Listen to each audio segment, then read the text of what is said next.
Bonjour, bienvenue sur la chaîne Carpe Diem et je vais vous faire une unboxing d'un tarot que j'ai reçu. Donc j'ai juste ouvert le carton parce que comme j'attends plusieurs jeux, je voulais savoir c'était quel.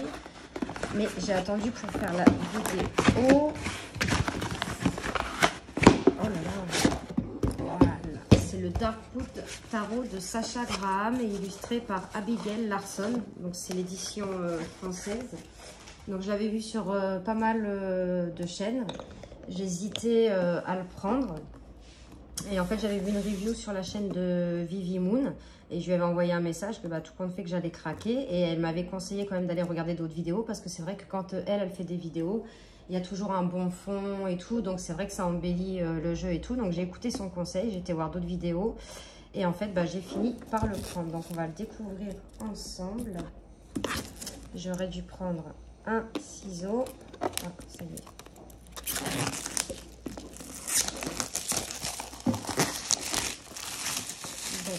Par contre, c'est un gros coffret. Donc la boîte est en dur comme ceci. C'est aux éditions Vega, donc Guitre et Daniel. Oserez-vous vous aventurer dans les bois sombres et rencontrer votre ombre? Endossez le rôle d'une sorcière traversant la forêt et laissez chaque magnifique carte vous révéler la vision d'une profonde sagesse qui vous guidera vers une compréhension plus riche de vous-même. Examinez vos désirs secrets et vos rêves obscurs et explorez les recoins inconnus de votre psyché.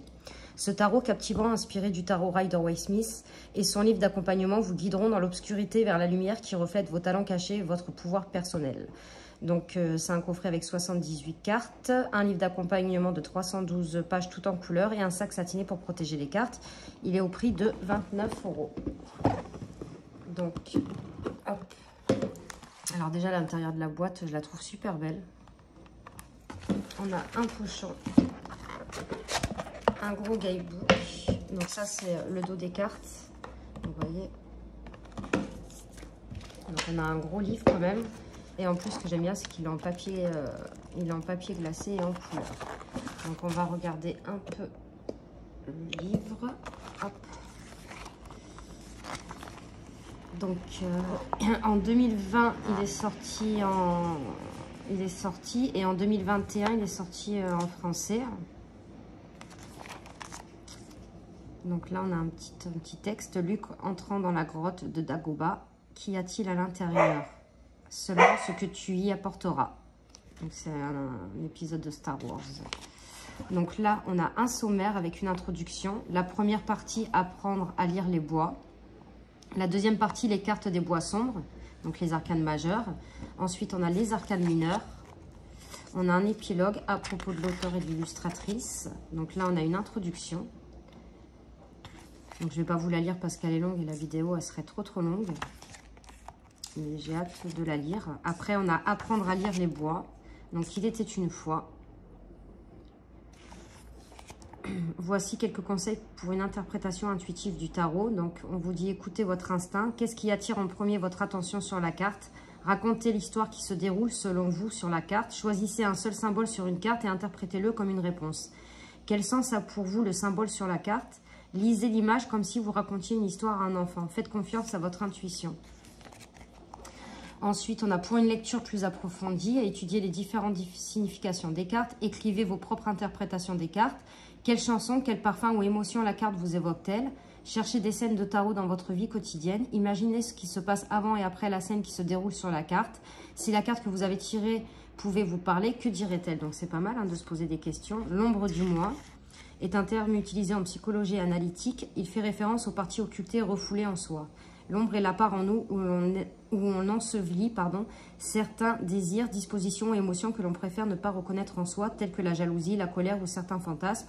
L'ombre est le réceptacle dans lequel nous occultons les choses que nous voulons faire, mais qui ne nous paraissent pas socialement acceptables. L'ombre renferme un talent que nous avons peut-être enfoui en nous, car quelqu'un les a réprouvés avec nous ou nous a empêché de les exploiter. L'ombre est l'espace où nous gardons les choses que nous avons faites et dont nous ne sommes pas fiers et que nous ne voulons pas assumer. Après, ainsi de suite. Interprétation de l'ombre dans le tarot. Donc ici, elle vous dit que le côté obscur remplace l'interprétation de la carte renversée dans le tarot traditionnel. Servez-vous-en chaque modèle chaque fois qu'une carte renversée apparaît dans un tirage. On a le monde renversant des cartes inversées. Il existe de nombreuses techniques de lecture des cartes inversées, en plus de la dimension obscure qu'elles revêtent. Prenez l'habitude de retourner vos cartes à gauche, à droite, comme on le fait pour les pages d'un livre. Ainsi, vous saurez si une carte est vraiment inversée ou non. Voici d'autres façons d'interpréter les cartes inversées. Interprétation traditionnelle, le blocage, un schéma de lecture et concentration, ou l'ignorer. On a le livre des ombres, ou grimoire, et le journal manuscrit d'une sorcière, ses observations, ses sortilèges personnels, ses annotations magiques, etc. Idées et suggestions pour réaliser des différentes parties de votre livre des ombres, donc les annotations astrologiques, le tirage quotidien, observation des cartes, interprétation des rêves, méditation et découverte inspirée par les tirages, tenue d'un journal, numérologie, tirages spéciaux et favoris, et prémonition et vision intuitive. Recueil des ombres collectées dans des situations de la vie réelle ou sous la forme de personnes, les ombres du mois, histoire courte, dictionnaire des symboles, croquis des cartes et formules magiques associées aux cartes du tarot. Donc là, il y a pas mal de travail à faire. On a l'initiation, questions alchimiques. Les 3 points fondamentaux pour formuler vos questions alchimiques. Reconnaissez votre pouvoir personnel, affirmez ce que vous souhaitez obtenir et précisez ce que vous voulez ressentir en l'obtenant. Donc là, après, on a quelques comment puis-je, que puis-je faire, ou devrais-je. Voilà, on a plein de questions. L'enchantement, le tarot est associé à toutes les formes de sorcellerie et cela pour une bonne raison. Les contes de fées sont remplis de magie, de totems tels que des pommes empoisonnées, des baisers enchantés, des fées marraines, tandis que le tarot abrite des créatures célestes et des baguettes magiques, des épées et des coupes ainsi que des éléments occultes. On a le schéma répétitif. Donc vous voyez, il y a pas mal de choses, on a pas mal de choses à lire. Là, on a la numérologie avec les chiffres. Les 4 suites, donc le bâton, les épées, la coupe, les pentacles, les cartes royales, donc ce qu'elle appelle le roi, la reine, le cavalier, la servante. Et enfin, on a des tirages. Donc, on a le tirage à une carte, le tirage de l'ombre, tirage capital, tirage pour réveiller sa magie intérieure, tirage de l'âme sœur, tirage des chakras, tirage rétrospectif, éclairant, prospectif. Il y a pas mal de tirages, hein, ils ont l'air d'être pas mal. Et la deuxième partie, les cartes des bois sombres, donc le prologue.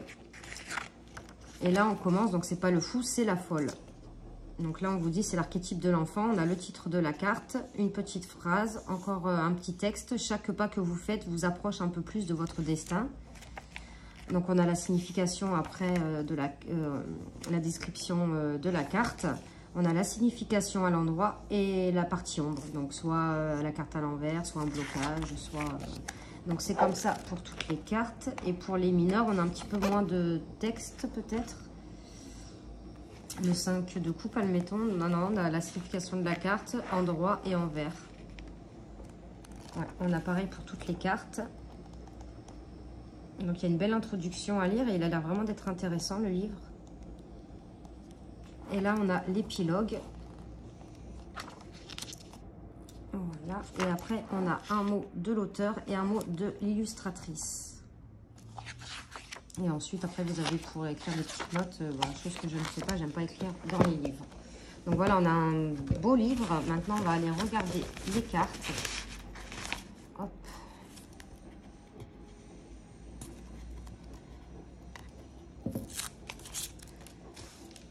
À chaque fois, ça abîme la carte de derrière. Donc là, on a le dos des cartes qui est comme ceci, hein, couleur kaki. J'aime beaucoup le dos. On a des tranches neutres. La qualité, elles sont brillantes, vous avez vu. La qualité, elles sont assez souples, mais pas non plus trop souples, donc ça va. Et moi, je pense que je ferai les tranches kaki. Donc, alors par contre, c'est écrit en tout petit. Hop, je vais baisser la caméra. Donc là, on a la folle qui remplace le fou. La magicienne. La grande prêtresse, elle est très belle. L'impératrice. L'empereur. Le hiérophante. Les amoureux. On a le chariot. Alors, ce que j'aime bien, alors il y a un petit tour, mais on voit que les illustrations dépassent du cadre. Donc ça va, ça, c'est pas gênant. La force. L'ermite. La roue de fortune, elle me fait rigoler celle-là avec ces petites créatures là. La justice, le pendu, la mort, la tempérance, le diable, la tour, l'étoile, la lune, le soleil, le jugement, elle est belle, hein, le monde, l'as de bâton. Donc là, on arrive dans la série des bâtons. Donc l'as de bâton, le 2, le 3, le 4, le 5, le 6, le 7, le 8, le 9, le 10, la servante à la place du valet, le cavalier, la reine et le roi. Ensuite, la série des coupes. Donc, vous voyez bien, il représente bien le Rider-Waite. Donc, l'as, le 2, elle est jolie, le 3, le 4, le 5, le 6, le 7, le 8, le 9, le 10, la servante, le cavalier, la reine et le roi. Ensuite, la série des épées. Donc, on a l'as d'épée, le 2 d'épée, le 3, le 4, on dirait la Belle au bois dormant, le 5, celle-là, c'est dur, hein, le 6, le 7, le 8, le 9,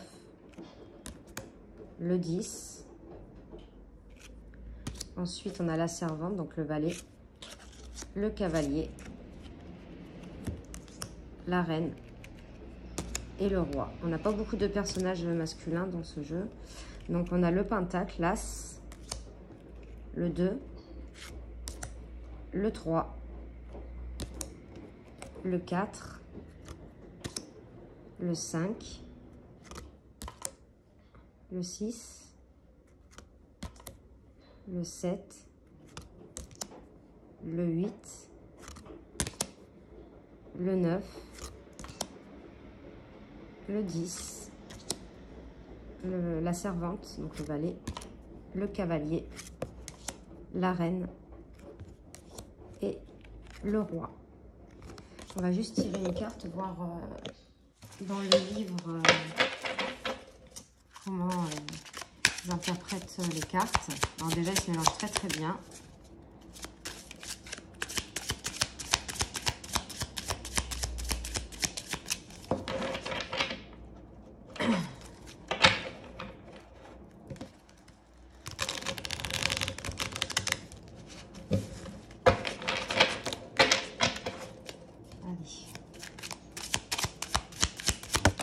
Voilà, l'as de coupe.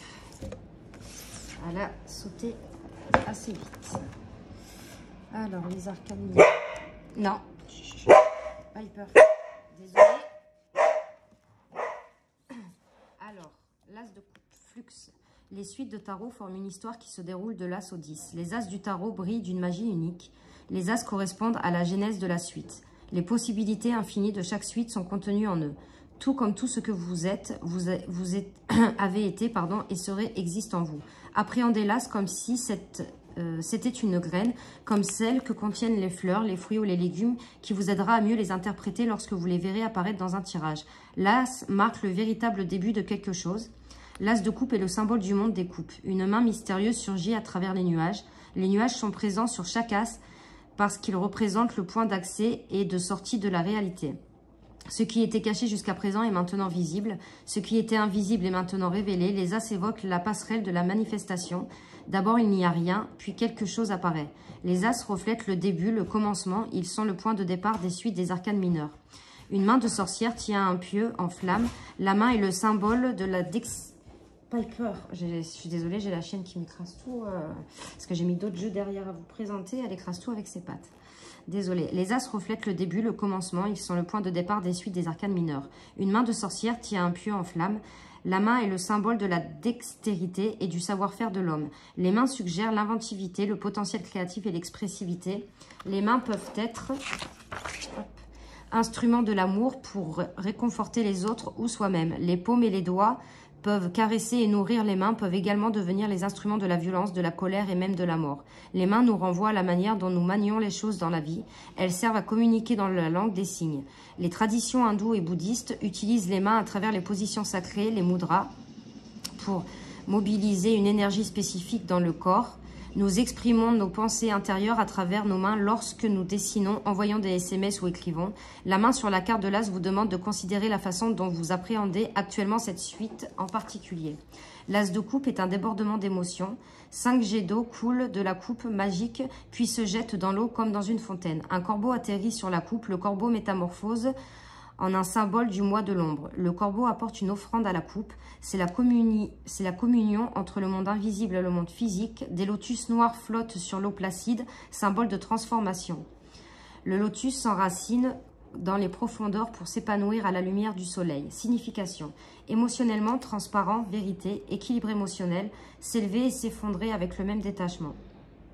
Un cœur ouvert à recevoir des cadeaux, la grâce de se sentir émotionnellement libre, empathie, amour et fusion d'émotions. Et donc, le côté ombre, incapacité à ressentir des émotions, attitude introvertie, prisonnier d'émotions récurrentes, manque d'empathie, déséquilibre chimique, dépression, esclave de ses émotions, remords et tristesse extrême, désespoir, une mélancolie qui ne se dissipe pas. Choisissez une émotion parmi celles que vous éprouvez, extirpez-la de votre corps et visualisez-la dans votre esprit. Examinez-la, apprenez d'elle. Donc voilà pour la carte de l'as de coupe du tarot Darkwood Tarot. Donc j'espère que cette petite vidéo vous aura plu. N'hésitez pas à mettre des commentaires, à liker, à vous abonner, à partager. Moi je vous fais de gros bisous et on se retrouve pour de prochaines vidéos. Merci.